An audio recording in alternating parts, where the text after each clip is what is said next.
Bonjour à tous, les ministères Notre Pain Quotidien vous proposent la méditation du jour.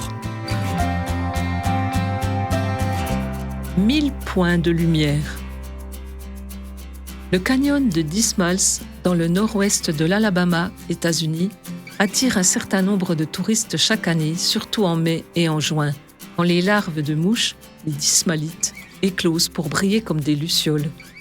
Après la tombée de la nuit, celles-ci produisent une bioluminescence d'un bleu éclatant, et des milliers d'entre elles forment ensemble une illumination à couper le souffle. Dans un sens, l'apôtre Paul parle des croyants en Christ comme des lucioles.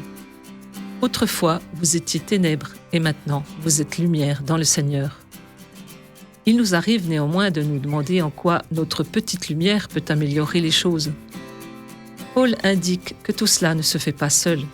Christ nous appelle enfants de lumière et nous explique que Dieu nous a rendus capables d'avoir part à l'héritage des saints dans la lumière. Servir de lumière dans le monde exige un effort collectif, l'œuvre du corps de Christ, l'Église.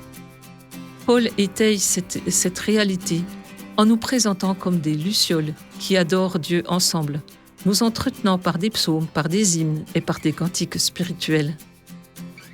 Lorsque le découragement nous gagne, jugeant que notre témoignage de vie ne constitue qu'une petite lueur dans une culture ténébreuse, puisons notre assurance dans la Bible. Nous ne sommes pas seuls.